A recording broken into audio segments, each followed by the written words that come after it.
بسم الله الرحمن الرحيم. يا أيها المزمل قم الليل إلا قليلا نصفه أو ينقص منه قليلا أو زد عليه ورتل القرآن ترتيلا إنا سنلقي عليك قولا ثقيلا إن ناشئة الليل هي أشد وطئا وأقوم قيلا إن لك في النهار سبحا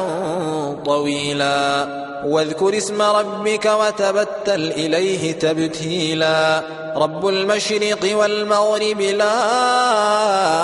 إله إلا هو فاتخذه وكيلا واصبر على ما يقولون واهجرهم هجرا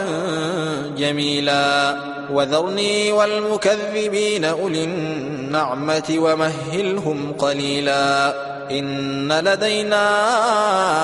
أنكالا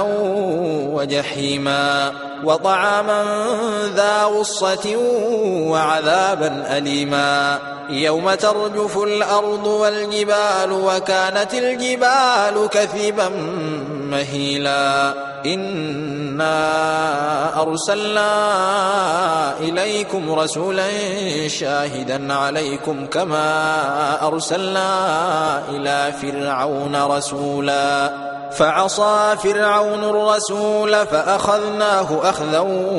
وبيلا فكيف تتقون إن كفرتم يوما يجعل الولدان شيبا السماء منفطر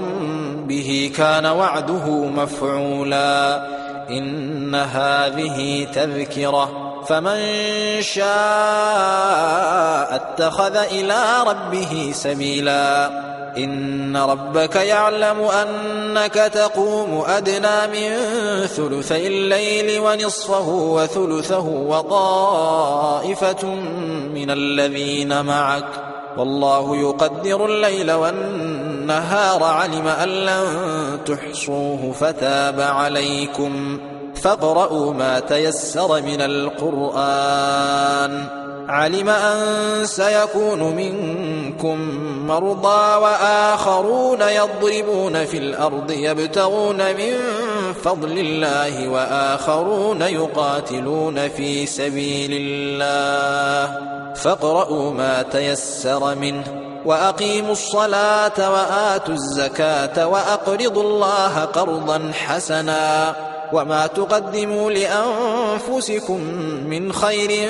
تجدوه عند الله هو خيرا وأعظم أجرا واستغفروا الله إن الله غفور رحيم.